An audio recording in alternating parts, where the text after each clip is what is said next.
I'm joined by yoga and Tantra teachers Kate Wallwork and Nikos Frangi to learn about something that is dear to all our hearts, the subject of spiritual healing. Kate, can I ask you first, what is spiritual healing? Spiritual healing is an approach, we could say, first and foremost towards health. And that's something that characterizes spiritual healing very much, is focusing on the state of health rather than the state of illness or a disease in particular. We can say it's a holistic approach that will approach us as human beings from multiple points of view and aiming to look beyond what might be the apparent pathogen or physical symptoms to find what is the cause of that problem. And by the cause, we mean something which is somehow ingrained in us. For example, a certain repetitive emotional pattern that might persist, which we might be unaware of. And if these things persist for long periods of time, they can result in problems for us, which can lead to illness and we could say, a lack of health. So spiritual healing actually aims, we could say, to solve these root causes, which otherwise will persist in our being, even if we, let's say, take some pills or cut something out of our body. Still, these causes can persist, which can lead to getting sick over and over and over again. So we can say spiritual healing will aim to bring about a state of health and to keep us in that state of health by first of all, keeping us there, but if not, looking at the root causes and helping us to go past those. How difficult is it to find those root causes? It's not an easy task. Generally speaking, we get sick because there is something that we are not aware of. So it's usually a blind spot, which means that very often when people will begin this spiritual healing approach, it can be quite hard to see what's there, because if we could see it, then we wouldn't be in that position. So it can take quite some time, and the approach of spiritual healing aims to bring in very healthy, positive, what we call resonances or energies, vibrations, and this can be done through many different means. And in that process, we can get to know ourselves much, much better.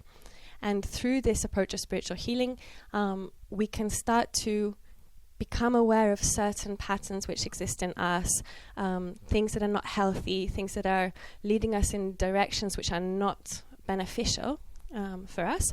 And through this, we can start to, we can say, transform and go beyond these issues. Nikos, what are the main differences between spiritual healing and traditional medicine? So, if by traditional medicine we mean the conventional Western medicine, then they have kind of a different approach. Normally, the conventional Western medicine would treat the symptom and look at the symptom and offer some modalities to resolve that problem. If, however, by traditional medicine we mean what our ancestors were doing, for instance, using natural modalities or herbs and so on, that is closer, let's say, to, or more, can be more easily integrated into what spiritual healing is. Because spiritual healing will, as Kate said, offer us, allow us to find out the root cause, and then in that process we can use the natural remedies in order to resolve that problem or that health issue. So there is a difference between spiritual healing and the conventional Western medicine, in that spiritual healing has that more holistic approach.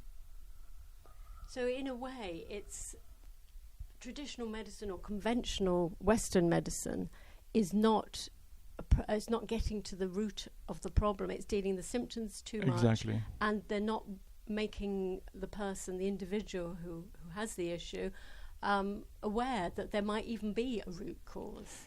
Yeah, because if with conventional medicine we treat something and we don't find out the root cause, maybe we can resolve a disease, the symptom. We can make the symptom disappear. But if we don't find the root cause, in other words, to eliminate that problem forever, then that can manifest itself again. And this can be, for example, what we can see in examples of chronic diseases, potentially. Because the root cause has not been found out. We treat the symptom, but then it comes back again. It may be the same manifestation or in another form. Yes. With chronic pain, people can feel that they've just been abandoned and they're left very much on their own to deal with it. And then this can lead to a sense of feeling like a victim. How important is taking responsibility in spiritual healing? For example, there's just assumed that the doctor will cure us. It is very, very important. Healing starts from us. The best person to start the healing process is ourselves. If we do not have the awareness of that, then true healing cannot take place. Because we can, let's say, put ourselves in the hands of someone else, but again, lacking that kind of awareness of what is causing that problem in the first place, the other person cannot necessarily find out, especially if they're not having that kind of awareness themselves or realization or level of realization for this process. So it does have to start from ourselves. At least accept that we have a problem, and that's the starting point. Realize it, start being open to find out what is the root cause, and then of course if we need to seek help and guidance from others, then of course we can get it. Doctors or practitioners, experts in the field and so on. But it's important for us to have the openness and the awareness to start the healing process, to want to shed light on it. There are people who are identifying themselves with a specific health situation, and I've even heard someone saying, I realized that I did not really want to heal the problem because I was that.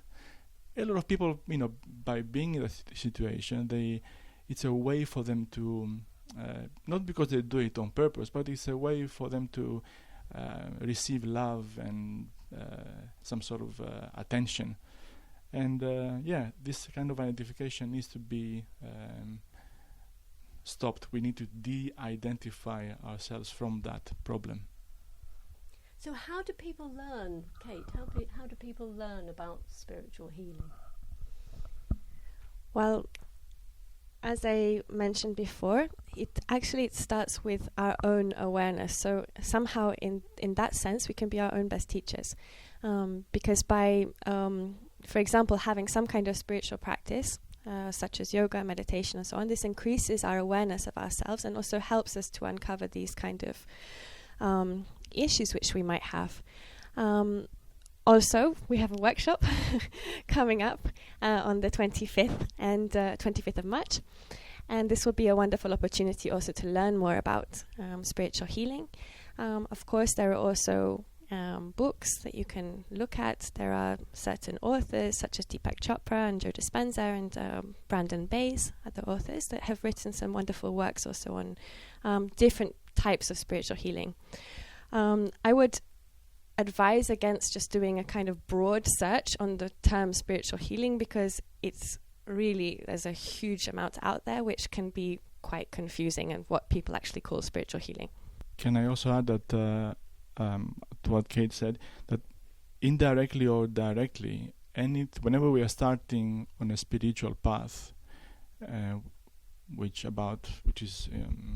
has methods to find out about ourselves, that is leading. It can be directly related to a spiritual healing or indirectly, but it leads towards having the possibility to cultivate our awareness, and that is, I think, key.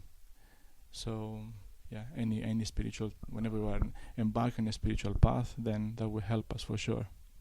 I would imagine it's quite hard for people who've suffered a lot of pain and got used to living with pain to even maybe consider that spiritual healing will help them. What word of advice would you have for people who are listening to this who've really suffered a lot of pain in their life? Yeah, exactly. I mean, you try saying to someone who's suffering and say, well, what you need to do is focus on a state of health and get better. And it's very difficult to do, and that actually points to a great issue which we have nowadays, which is that there is a general very negative resonance around illness, around disease, and a big focus on that, as opposed to a focus on the state of health. Because if we were aware, speaking of awareness, if we were very aware when we are healthy, when we are full of life and we're feeling very good, then that will remain in our consciousness, and meaning that when we are sick, we are able to bring back that resonance with the state of health. But obviously someone who is now sick and didn't manage to do that, then I guess the best place is to start with looking inside and trying to find what happened, where did this situation come from? Because there is what we could call, I don't know if you heard of the boiled frog syndrome, coming from the lovely French way to cook frogs' legs and putting those poor frogs in the cold water and then gradually heating it up so they fall asleep. Whereas if you would put a frog in boiling water, it would leap out.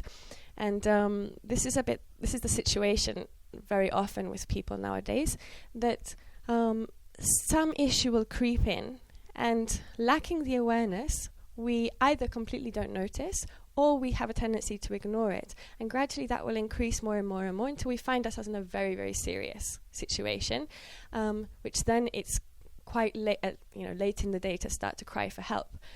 So obviously from the spiritual point of view, we aim to cultivate the state of awareness, to be aware even when issues start to come about. And there it's also very important to take into consideration the feedback that we receive from our environment, from our friends, family, from life. Because if we receive similar feedback from several different directions, it's definitely a sign that there's something we need to look at. There can be a tendency to suppress trauma or stress, which then it's believed can become illness, serious illness, or as you've said, a habit pattern, or contribute to exacerbate a root cause that's already there. Is this something that you would look at in your workshop?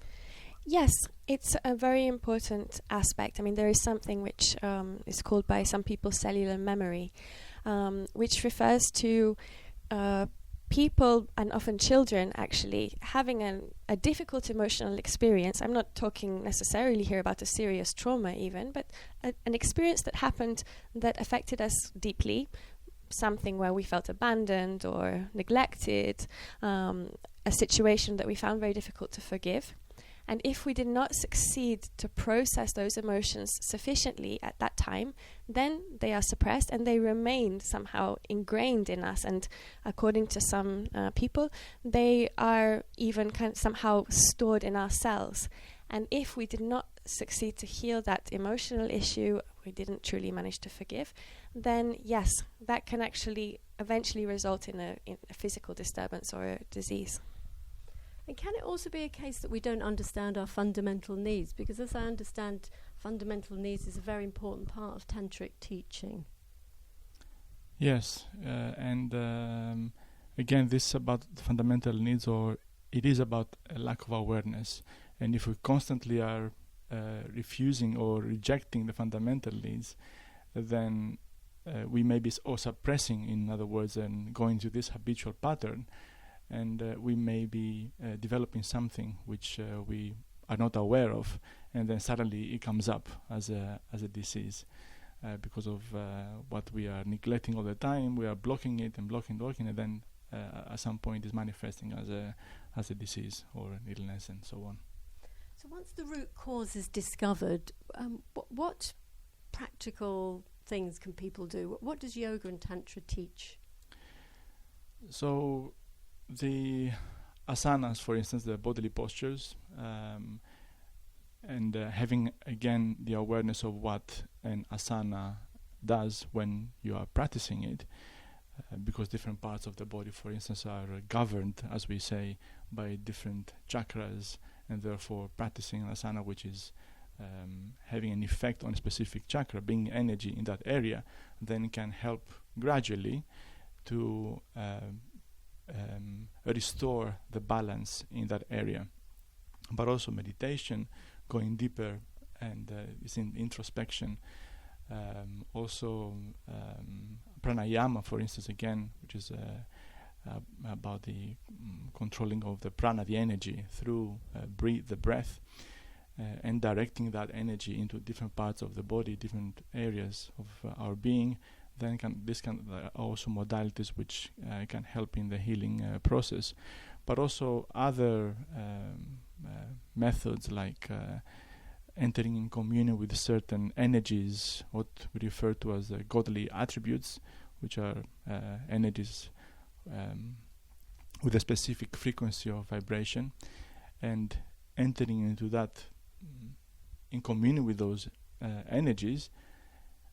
For example, energy, the godly attribute, godly health, or of godly regeneration, godly love, whatever it might be that we need at that moment, then that can help amplify the resonance with that energy, bring more of that energy in us, and then again restore the balance, whatever it might be needed.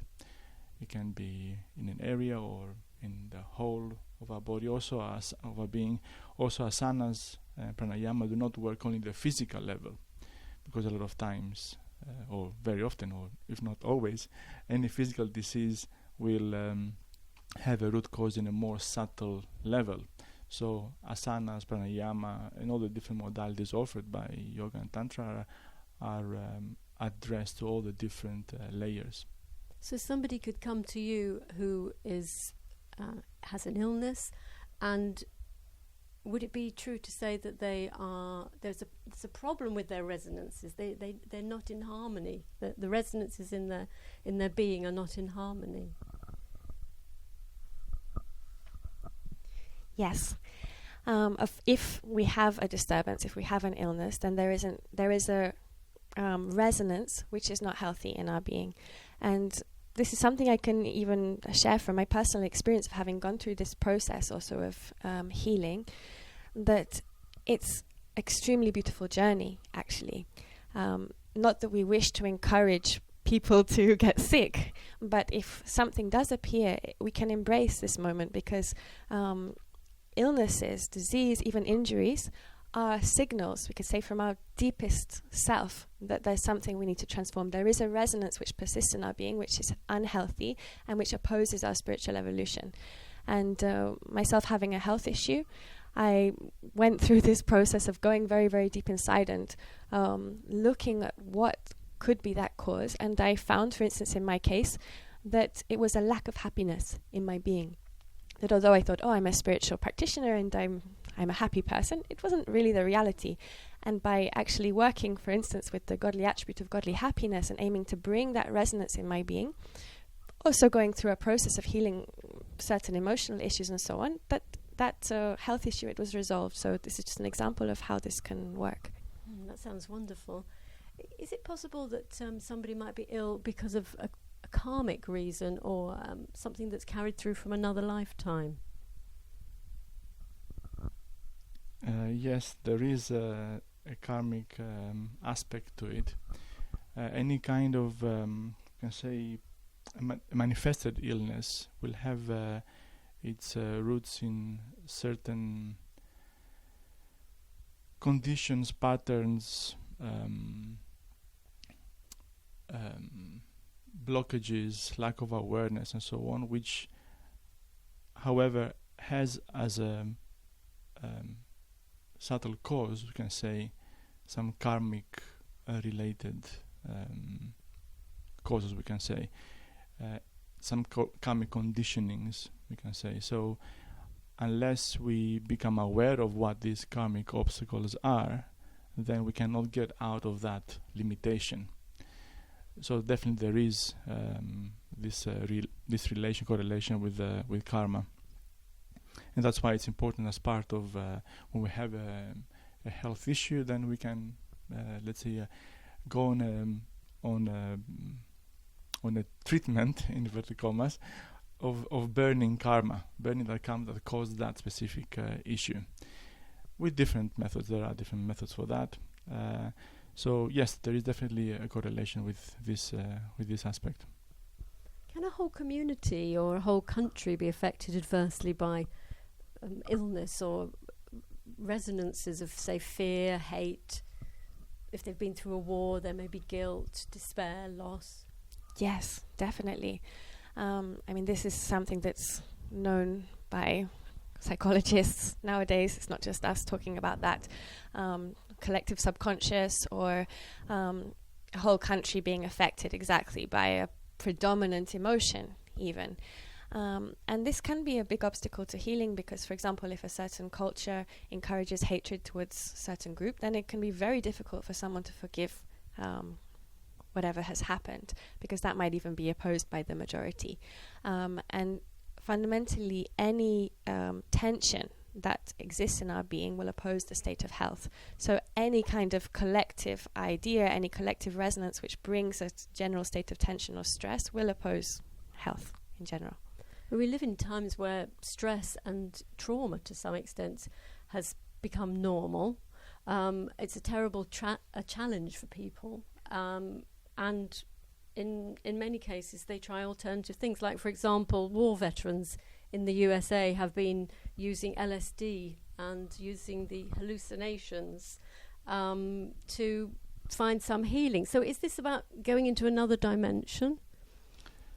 Yes, it is about going a different dimension. As we said earlier, these problems are generally resolved in a non-physical layer, on the more subtle layer.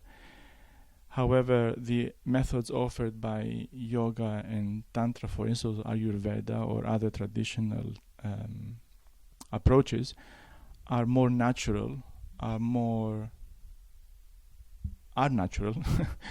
are self-induced or consciously induced, and controlled by us. Whereas, for instance, if we are taking certain hallucinogenic substances, while it may lead, let's say, to having that respective of a different dimension, they do cause damage on the physical level, but also on a more subtle level. Therefore, taking the approach of cultivating the awareness with these traditional methods is much, much better. It is a preferred way of doing it. And the reason is that people who resort to these practices is because they did not know any other way of doing it, and that's why they were doing that, or are doing this. So Nikos and Kate, can I ask you both to sum up, if someone was thinking of learning about spiritual healing or coming to the workshop, what would you say the benefits are?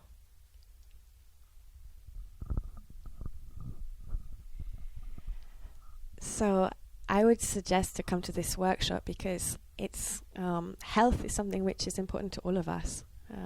It's something which affects all of us, health or lack of health. And this approach of spiritual healing allows us to perfectly integrate any problem, any imbalance that exists in our being on our spiritual path. This for me is the most important aspect of spiritual healing, is it leads to this process of transformation. It can actually lead us to get to know ourselves better and even to uncover the deepest layers of our being.